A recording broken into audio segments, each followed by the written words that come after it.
Okay, it's that time again. It's 8 o'clock. I am Mr. C. Welcome to Thinking Like a Geographer. Um, this is our weekly online broadcast session. And you'll have to forgive me, this is a little strange because while I see there are 5 people viewing this, which, hello, we're excited that you're viewing us live, it is a little strange because I am really can't see who I'm talking to. So I'm kind of talking to myself, which is a little strange. I don't usually do that out loud. So, um, well, we are glad that you're here. I want to give a personal shout out to any of my students that are watching. Go Titans. Also would like to give a shout out to any of Miss Lowry's students that are watching today. Go Farmers. And any of Miss Granquist or Mr. Russell's students that are watching. Go Panthers. And anyone else who is participating today or will see this in the future, we are so glad that you've joined us. I just don't know who you are yet, so go mascot of choice. Okay, great. Before we get into the content today, I want to spend a little time talking about kind of the format of some things and how some things work. So today we're going to answer some questions that were posted to the MOOC link, and we highly, highly, highly encourage you to do that. Questions that you have as you go through the videos, questions that you have maybe as you're reading or just through discussions with your classmates, things like that. Go ahead and post those to the question link, and we will answer some of those. We won't get to all of them usually during this time, and those kinds of things. Also, I want to encourage you to use the forum. This is an opportunity for all of you who are part of the MOOC to kind of interact with each other and answer some questions for each other, help give each other advice about the test and the material, not about like life. Really, that's not the place for that, but we can keep that to ourselves for now. But it is a place for us to kind of interact with each other, kind of share our knowledge of human geography, maybe share some experiences, especially given the fact that we're coming from different places. We've had different teachers, we've had different examples, different anecdotes, different ways of approaching the material that might actually help others as we're moving forward with that. So I definitely want to encourage you to do that. It's also a place where you can discuss your practice FRQs that you come across on the MOOC. So if you are grading them and you're looking at the rubrics and you find that there is something that you're just not sure about, then feel free to go to the forum and see if anyone is there who can chime in on that. And remember that as you're going through those, the rubrics will be available for you to look at, but you may need clarification, and maybe someone on the forum can do that. So feel free to do that. Don't feel like you have to only use the question forum and hope that I answer it on Wednesday nights, because I may or may not. So get you into the accustomed to using those forms for that purpose. So, all right. So that's just a little housekeeping that we're doing. But once again, I've been told by our technical people that we have about 60 people registered for the MOOC, and that is very, very exciting.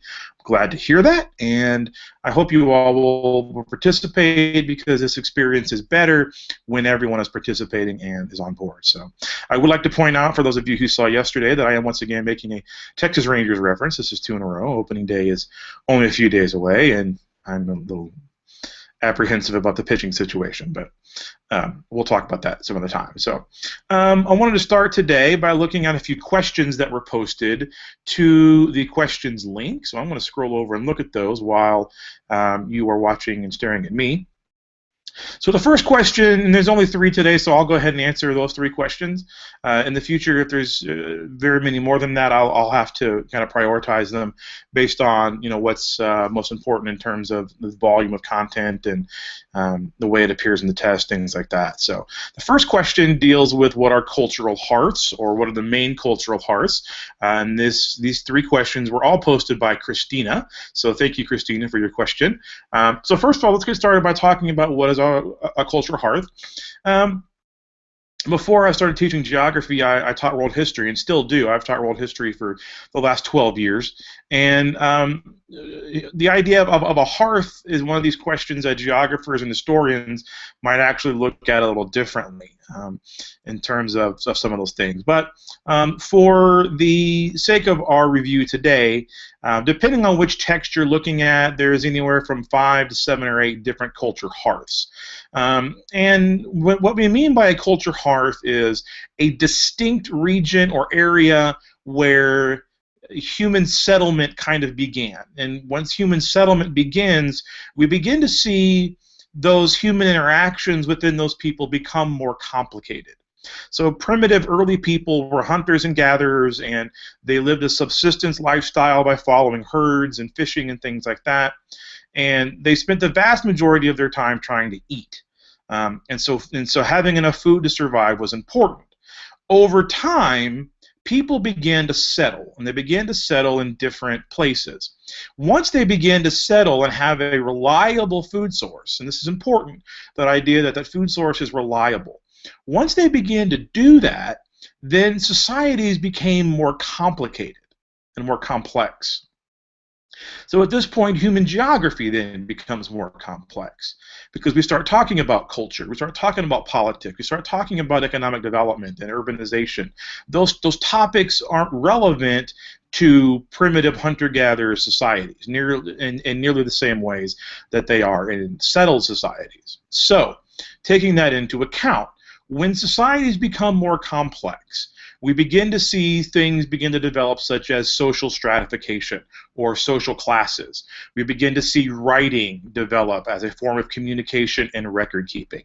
We begin to see differentiation of gender roles happening within societies, where in primitive hunter-gatherer societies, men and women were relatively equal within the social system and the cultural and the community.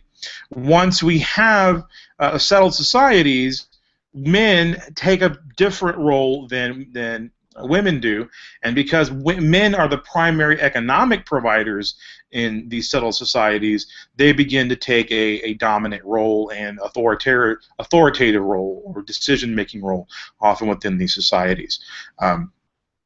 We also see things like job specialization in hunting and gathering societies. Everyone's job is to provide food for everybody.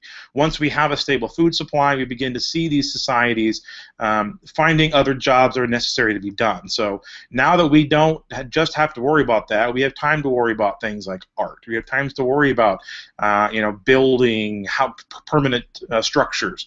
We have time to worry about trading with permanent neighbors and permanent people that are nearby, and so job specialization. So all of these things begin to happen when people settle down.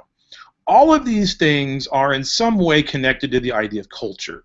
So when we talk about culture hearths, we're talking about the geographical locations where these settlements begin to happen.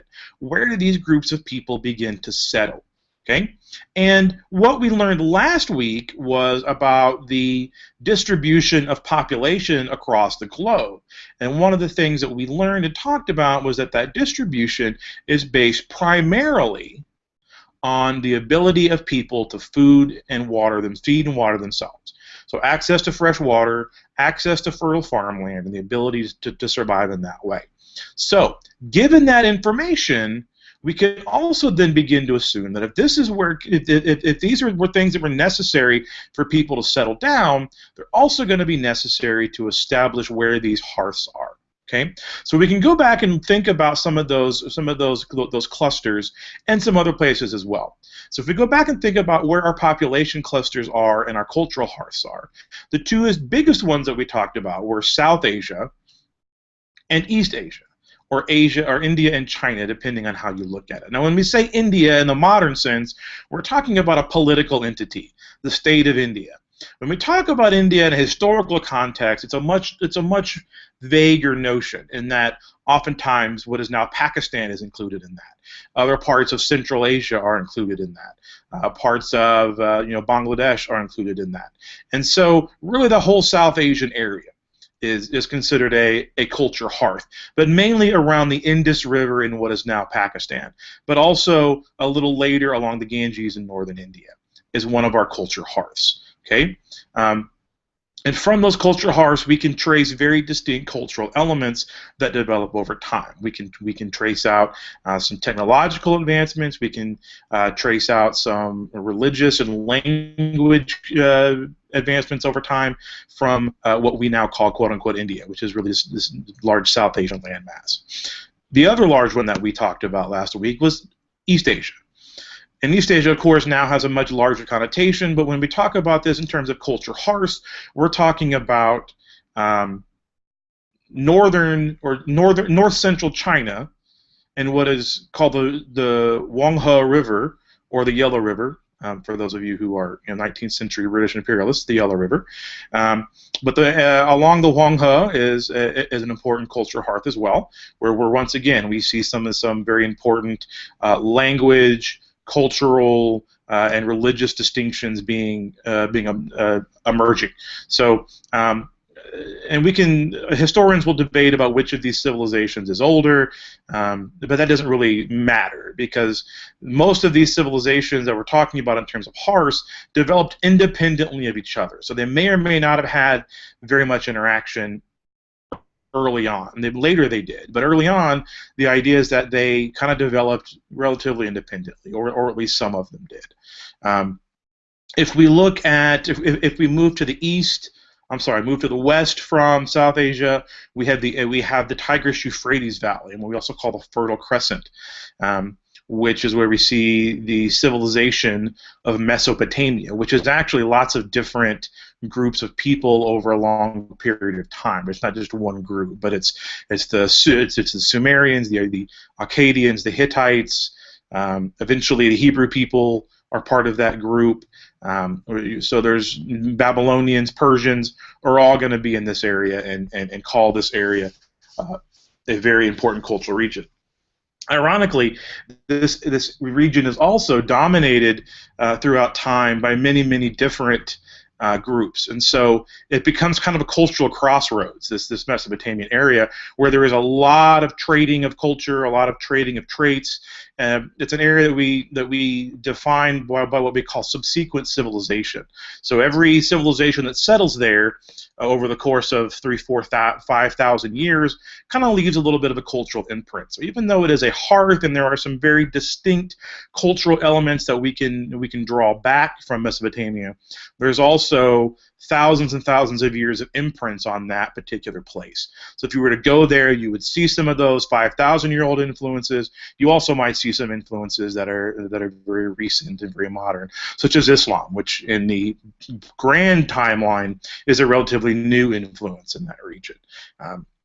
There are some lesser ones as well. We could look at the culture hearth of Egypt, which is very closely tied to Mesopotamia in many ways. We could look at the culture hearth that emerges in the southern Mediterranean region, what ends up turning into early Greece and early Roman culture. So the Minoan and Mycenaean cultures in Greece, the Etruscan and Sabine cultures in Rome. Once again, those are kind of lesser culture hearths in terms of the big scheme of things.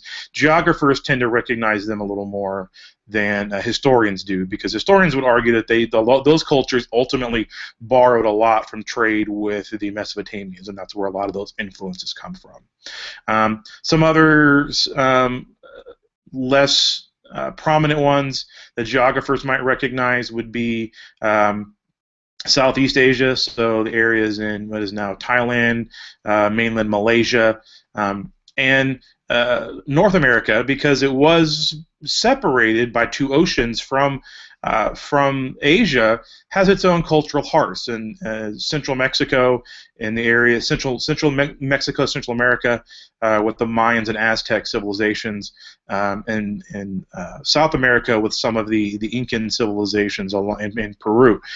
These societies developed much later than did some of the ones in Asia, and therefore, while they are cultural hearths, we actually can see the connection to those hearths a much stronger in many ways, because they haven't had as much time to kind of degrade and kind of disappear.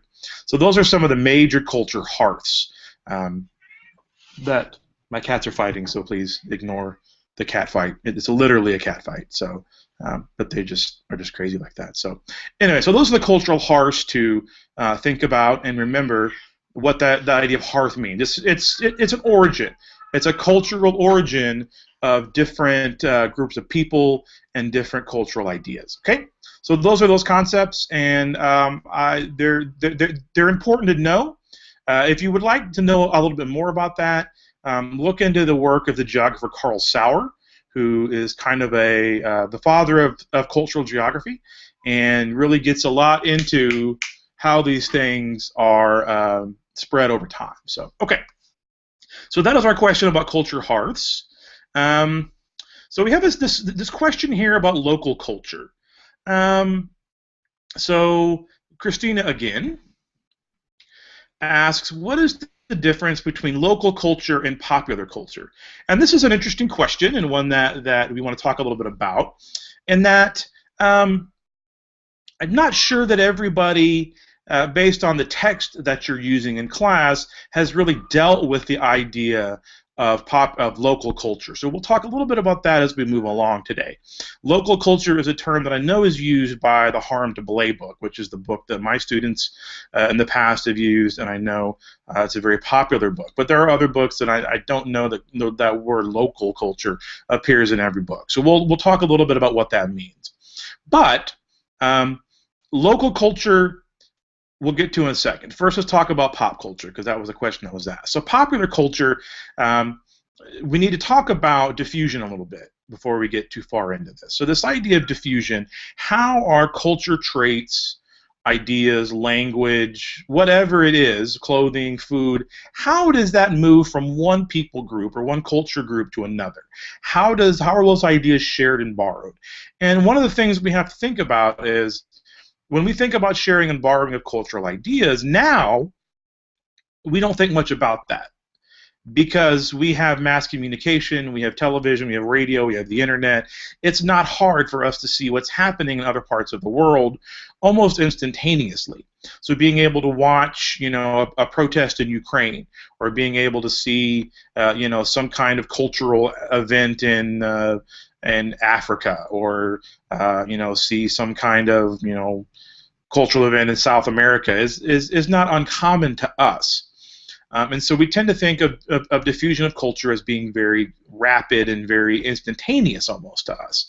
And it is, because we live in the developed world with technology. However, there are some very important processes that explain how diffusion occurs in kind of the macro level, or the big picture.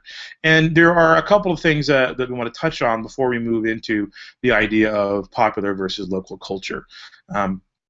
So popular culture is really, let's go back to this idea of diffusion, which is how these cultures and cultural elements spread from one place to another. And there are kind of two primary modes of diffusion. One is called expansion, which is a culture element is created in one place and moves to another place while staying in the place of origin. Okay? So in other words, expansion diffusion is going to argue that I do not have to physically move in order for culture to spread. All right? So, and there are two or three kind of primary ways this happens. One is called contagious diffusion. And contagious diffusion is exactly what it sounds like. It's contagious, right? So think back a few years ago when we had the big, swine flu problem, right? And all the schools closed down, and there was this big swine flu panic. Well, the reason why people did not want to deal with or interact with swine flu, or the people who had it, is because it was contagious, meaning that simply coming into contact with people or being near them made it possible for you to get the swine flu. This is the same thing with contagious diffusion. Coming into contact with someone or being near someone causes a cultural element to spread. Now, not all cultural elements spread in this way, but some do. So if you think about it in terms of one point, and then all the points that are adjacent to that point, and then all of the points that are adjacent to those points, and so on and so forth, out in a circle, like the rings of a pond after you've thrown in a pebble. Think about these waves of culture spreading out from the center. Okay, just like if I have swine flu and I give it to my wife and she gives it to her coworkers and they give it to their coworkers and eventually it spreads everywhere. So contagious diffusion is the assumption that this cultural element spreads through this process of contagious diffusion. The other important kind of part of expansion diffusion is what we call hierarchical diffusion. And hierarchical diffusion is a little different because hierarchical diffusion does not assume that it spreads evenly out to every person. Okay, so for example, think of hierarchical diffusion as some people being more susceptible than others. Okay, to whatever, in this case, a cultural element. So let's say, for example, I have the swine flu. We're going to use our swine flu example again. And my wife, for whatever reason, has some built-up immunities to the swine flu, so she doesn't get it. Okay? So the person that's closest to me doesn't get it.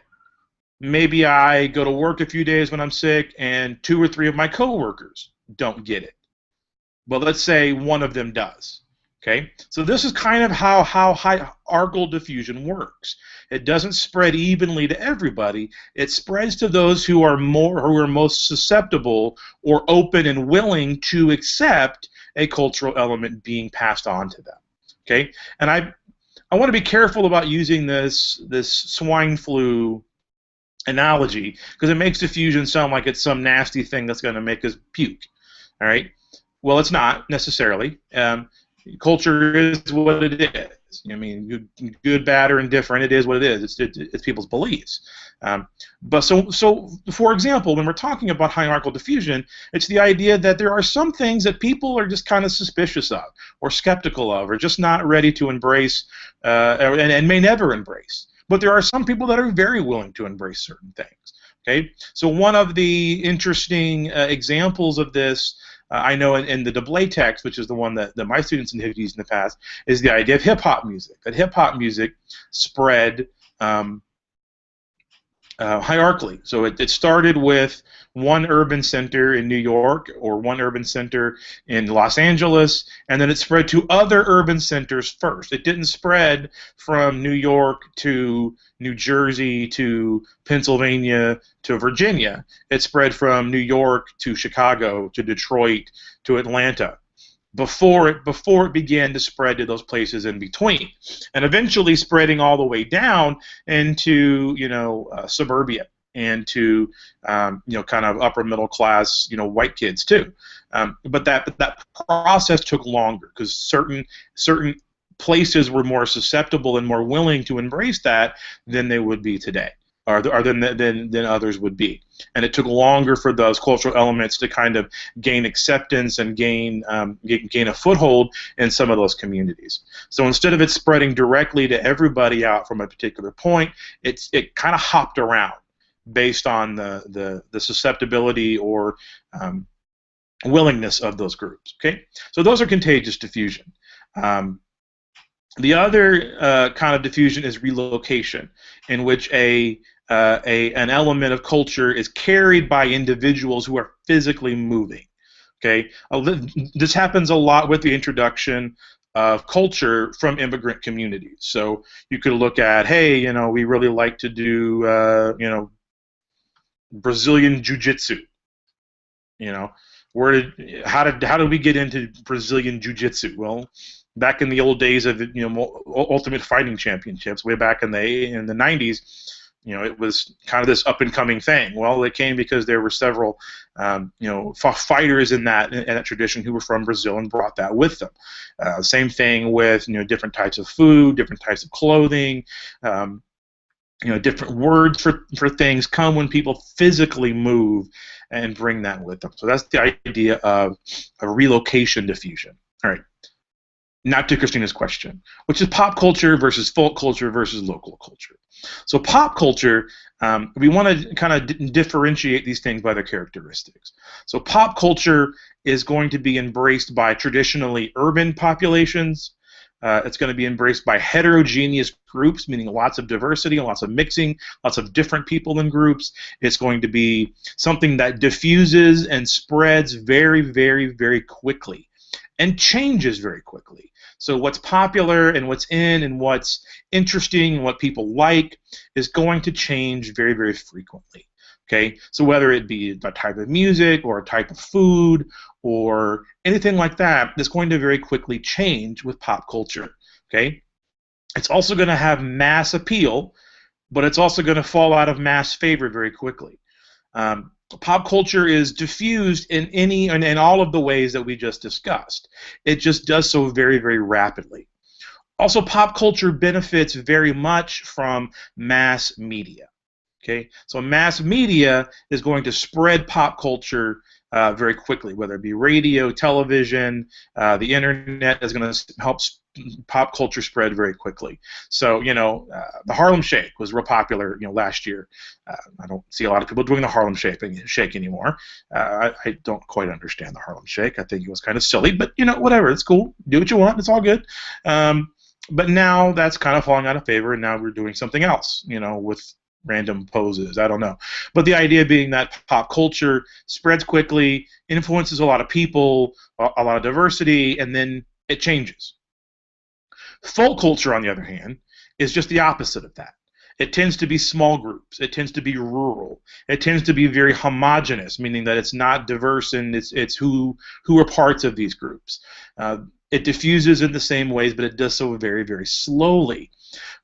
Folk culture tends to be resistant to influences such as media and things like that kind of push and drive for change within the culture and within other groups. So, in the same way that pop culture changed very quickly, folk culture changes very slowly. Okay, there's also within pop culture a strong sense of the individual. So, the individual is I don't want to use the word important, but is kind of a central figure, and is definitely marketed to in that way. While in folk culture tends to be much more cohesive and much more about the group identity as opposed to the individual identity. So somewhere in between these two, we have this idea of local culture, and local culture is kind of just that, a mix of the two.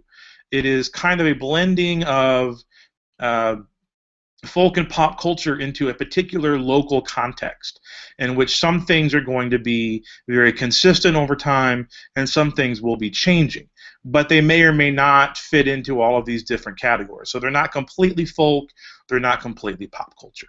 So those are kind of some of those distinctions and differences. Okay, all right. And once again, I have one more question from Christina. And that is, what are the ways that culture and religion can be diffused? So we've talked about diffusion, and that was kind of the theme of the previous question. But religion spreads through some of the same ways. So keep in mind, for example, the spread of Christianity was spread through contagious diffusion, through location diffusion, and through hierarchical diffusion, depending on what time we're talking about. So, a lot of missionary groups throughout history would try to convince local chiefs or local political leaders to adopt a religion, and the people then would adopt it along with them because of that person in authority. That would be kind of a hierarchical way. So you could look at Constantine in the 3rd century, who said, we're going to make Christianity the official religion of the empire, Roman Empire, and when voila, now we have hundreds of thousands or millions of Christians because of the influence of this particular political system. You could talk about the way that Islam and Christianity both spread partially through word-of-mouth conversion and partially through political conquest and part through finding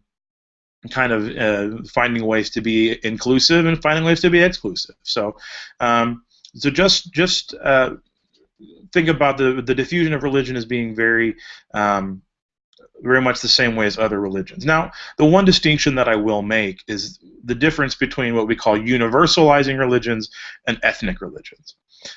Ethnic religions are are limited geographically to their place of origin for the most part, except for some cases of migration, and they do not actively pursue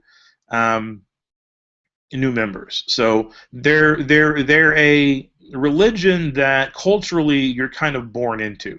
And I want to be very careful about that statement, because once again, culture is a learned behavior. It is not biological. You're not born with a religion.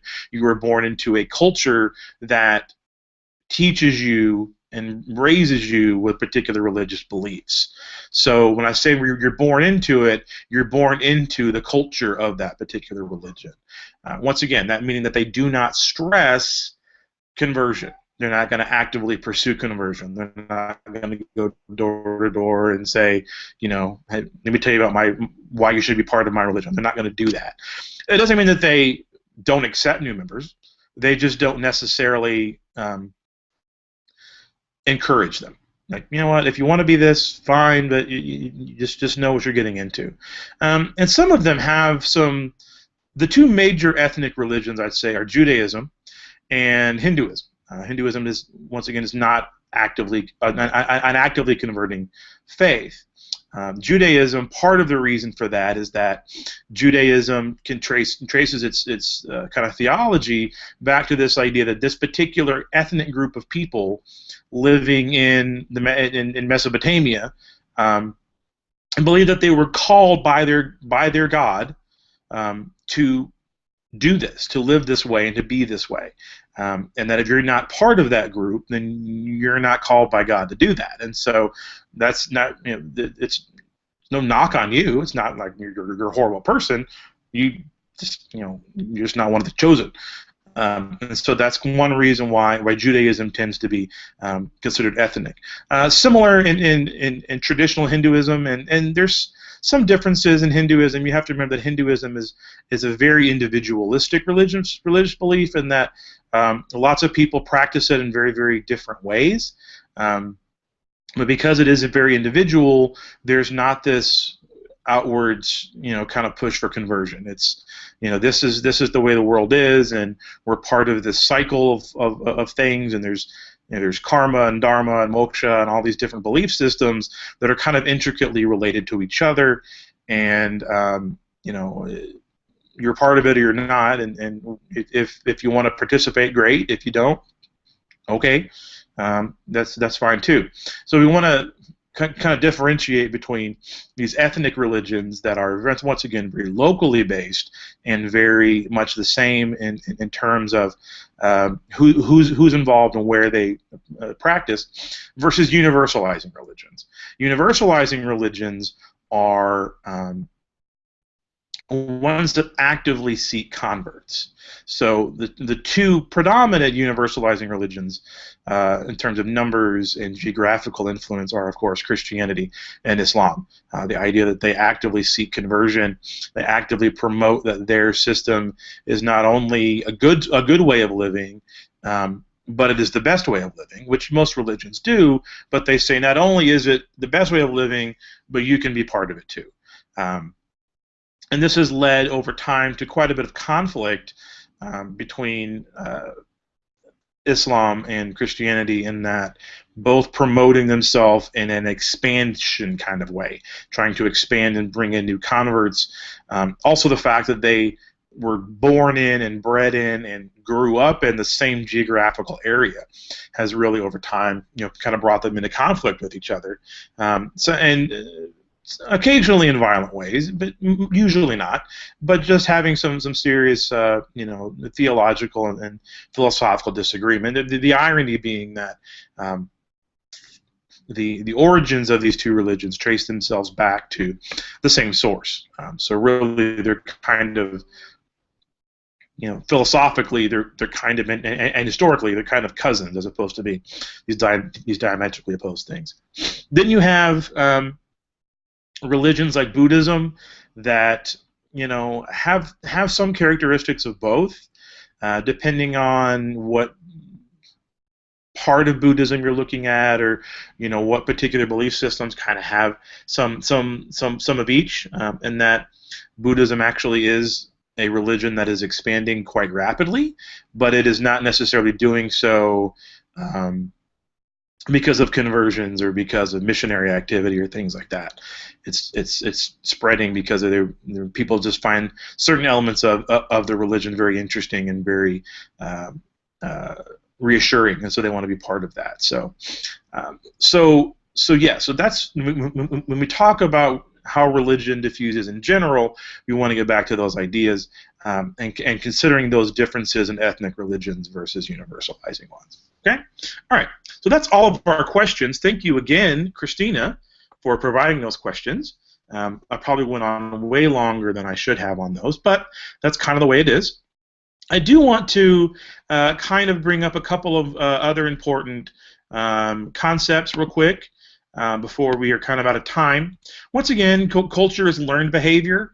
You can unlearn your culture, and it's not easy to unlearn your culture, and many people don't want to unlearn their culture, but it is possible. There are people that adopt and completely opposite or very different cultures throughout their lifetimes based on life experiences and based on interactions with people and things like that, and change their ways of belief. So, and that's an important distinction because it helps us differentiate between differences in people based on biology and based on learned. So learned things can be changed while biological things cannot. And that's a very important distinction that we need to make. All right, I'm going to talk a little bit about regions. So the three things that we really want to focus on in regions is the idea of a formal region. A formal region has a uniformity within it. It has a boundary that is well established and is very well defined. Okay, so think about it in terms of the boundaries of states, the boundaries of provinces within a state or within a country. Think about it in terms of things where it's obvious where one thing starts, the next one begins. There aren't very many of these, other than the ones I mentioned. There's just not very many out there. The more important thing to remember is the idea of a functional region. And functional regions simply are regions that are defined by the activity that goes on there. So I live here in Dallas, so if we wanted to take a look at where is the distribution of the Dallas Morning News, and we're going to look at this at the distribution of the physical newspaper, the actual newspaper. I know some of you probably have never seen a newspaper or read one, but they used to have these things called newspapers. They were physically made of paper, and they had words and stories in them. So if we were to look at the actual distribution of a newspaper, the physical distribution of a newspaper, that might tell us something about the functional region of that particular thing because of the idea of how it is. Are those boundaries rigidly defined? Not very. No. Is it uniform? Does everybody within those boundaries participate in that? No. But it's still a functional region because of what goes on inside. We also have a couple of different definitions of region based on regions that are not well defined, but that people believe to exist. So, like the South. What is the South? Where does the South start? Where does the South end? What does the South really mean? Is Texas part of the South? Is one of the big controversies and big questions that Texans have always had to deal with. Are we Southerners? Are we not? Historically, some of us are, depending on where you are. Some of us are not. And so where does that kind of start? But there is this idea of the South. We just can't necessarily rigidly define it. So that's what we call a vernacular region. Okay? All right. Before we get too far into this, I want to jump ahead a little bit and talk about language. Now, language is a cultural element. Actually, before we do language, I want to go to this idea of place. So one of the concepts that you really need to understand for the AP test is the idea of place. And we tend to, in English, use the word place incorrectly. We tend to use the word place and location interchangeably, and they're not interchangeable. Location is a point on the earth, a spot, a piece of, a plot of dirt that is on the earth. Okay, it's an absolute location kind of concept. Place describes the characteristics that make a location unique and different from other places, or other locations. So what makes this plot of land at 120 West Moore Street, Sherman, Texas, that I live in, what makes that unique? Okay.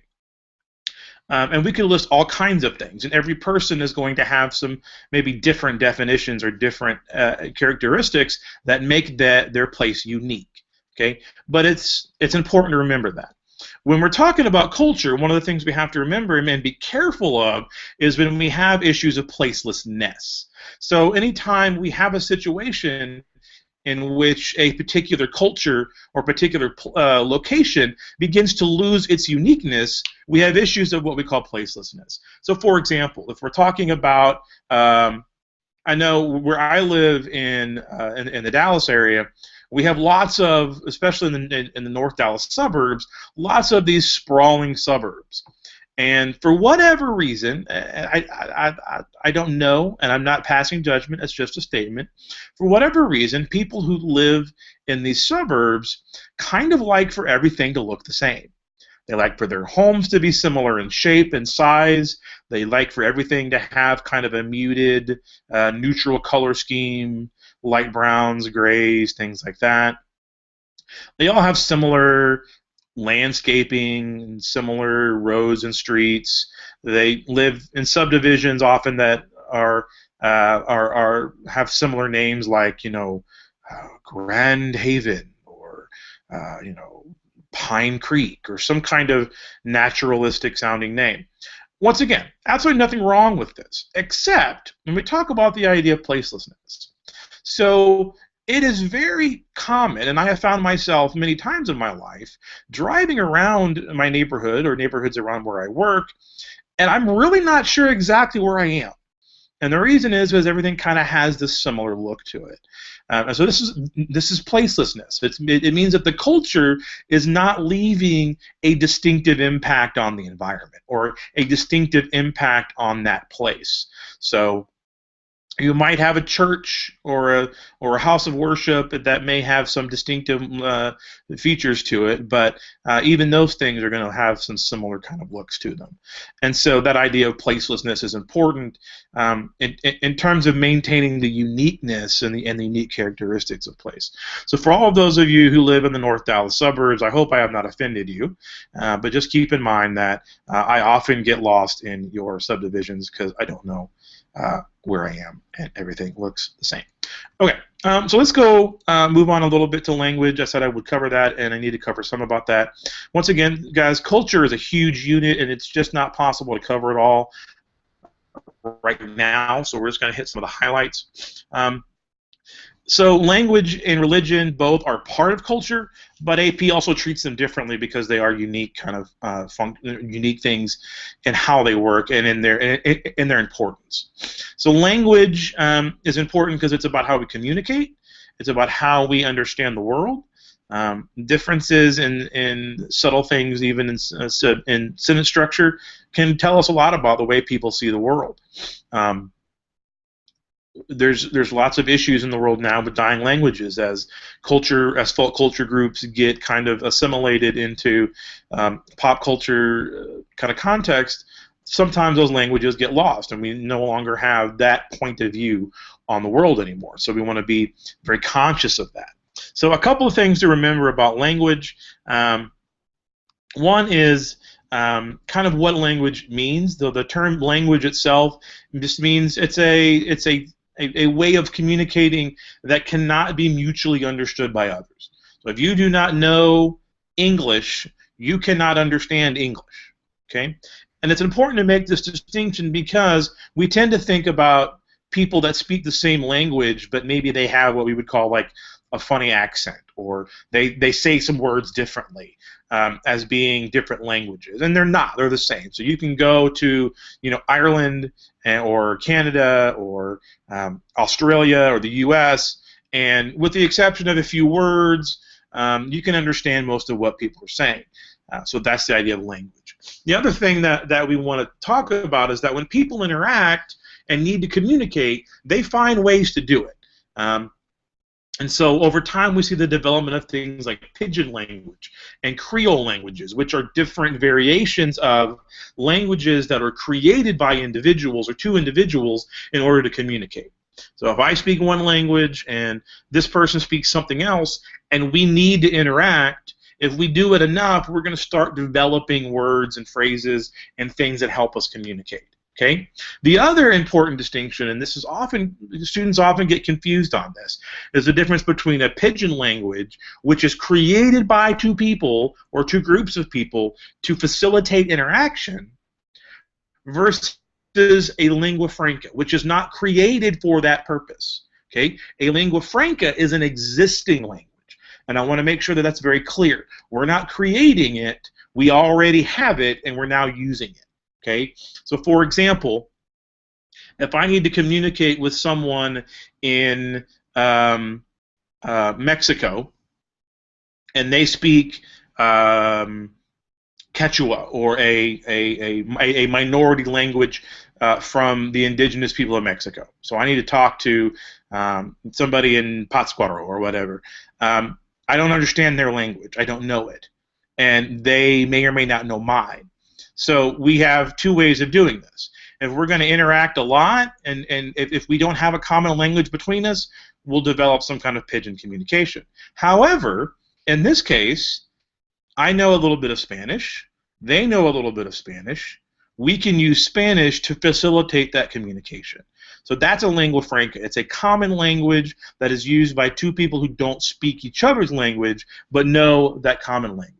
So English is a very important lingua franca. If you're going to be involved in global economics, you need to know some English. If you're going to be as well as Chinese really now for that purpose. If you live in Southwest Asia, let's say that you are an English, a Hebrew-speaking person from Israel, chances are you know some Arabic, and you can communicate with people who maybe speak Egyptian or Turkish, because Arabic is a very dominant language in that region. Regardless of whether you're Muslim or not, you probably have picked up some of that.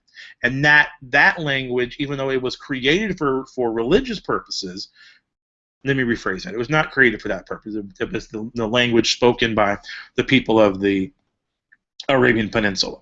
It was spread primarily for religious purposes. It also, though, has become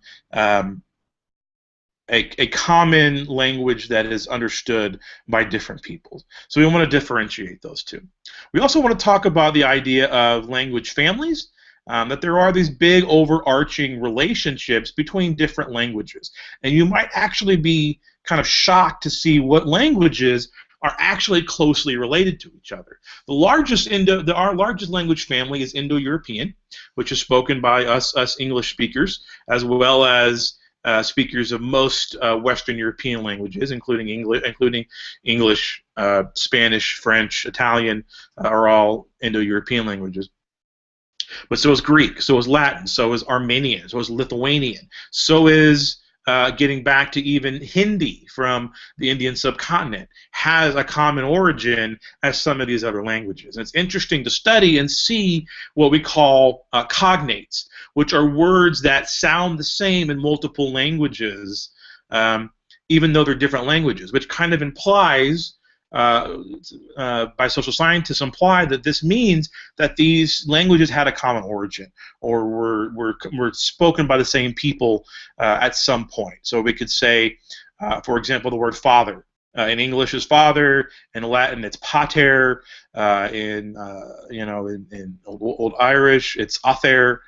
So this idea that we have these common things are going to be these language families can kind of bring those things together. Now, there's usually not enough of these cognates to make these these languages interchangeable, but there's usually enough to where we can see that there is some resemblance there. And in some cases, such as Romance languages that are all derived from Latin, it actually makes them easier to learn other languages because of some of the similar vocabulary and structures and things like that.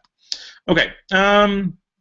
I don't have much more time, so I'm just going to hit a couple more real quick concepts before we're done. One of the interesting concepts is the idea of toponyms, the idea of place names.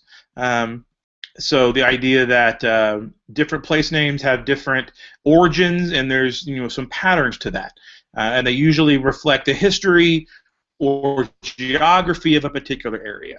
Okay, and finally, last but not least, we want to talk about some different ideas of religious concepts. And one of these things is we want to talk about kind of the difference between what we call fundamentalist, conservative versus liberal. So I know we tend to think of fundamentalists in a very limited sense, since it's a word that gets thrown around a lot in our culture and in our media. But in reality, fundamentalism has many different manifestations. Most religions, if not all, have some kind of fundamentalism. And what fundamentalism is that it is a very, very strict, very, very literal interpretation of religious beliefs and ideas. So there is no interpretation. It's whatever the Holy Book says, whatever the political leader or the religious leader says, whatever that holy person says is the actual beliefs of the religious group. So there is no, well, maybe that's what they said, but what they really meant was this. Or, yeah, that's a contextual thing, things like that. Conservatives rely on some interpretation. So, yeah, maybe that didn't happen quite that way, or maybe that's not really what that religious person meant back 1,000 years ago. So conservatives might have some kind of place for that. Liberals, once again, allow for much more interpretations, depending on where they fall in that on that liberal scale.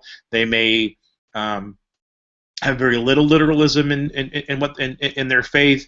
They may see many of their things as symbolic and not the absolute truth or the word for word truth of things, but more the essence of faith and belief systems. And once again, all religions have these fundamentalist, conservatives, and liberal dichotomies. It's not just Islam or just Christianity or just Judaism. They all do, and they all kind of manifest themselves in different ways. And I would argue that different people kind of move back and forth on amongst these three categories at different times, depending upon life experience or kind of just where they are in life at a particular time. So, but that's really more of a discussion of faith than it is a discussion of religion. And we're here to discuss religion. But keeping those things in mind.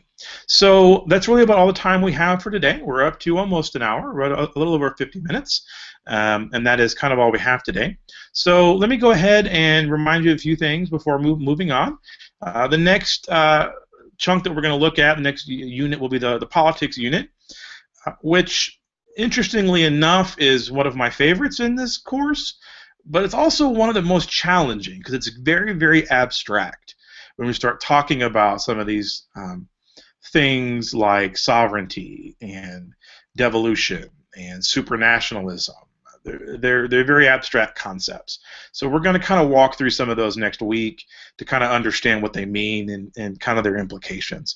So be reading ahead, be studying those vocabulary terms, studying your outlines, asking good questions on the MOOC, discussing things in the forum. Remember to do your practice essays or your practice writing so that you can kind of get those writing skills honed, and be sure to get that submitted so that you can get lots of good feedback from other people in the course. And continue to tell your friends about us and get them registered and plugged in so they can have this opportunity as well. I also want to remind you that I am not a replacement for your teacher or your text. So don't go to your teacher and say, well, I don't need you anymore. Mr. C told me this. Wrong. I am here to support. I am here to offer my wisdom and my knowledge and my experience, but I in no way, shape, or form am qualified to be your instructor, because I don't know you. Only your teacher does. And so make sure that you are continuing to have conversations with them, continuing to ask them questions, continuing to seek their knowledge and their experiences to help you grow. as well as others. So that being said, I hope everybody has had a good evening, and we will see you next Wednesday at 8 o'clock. Bye.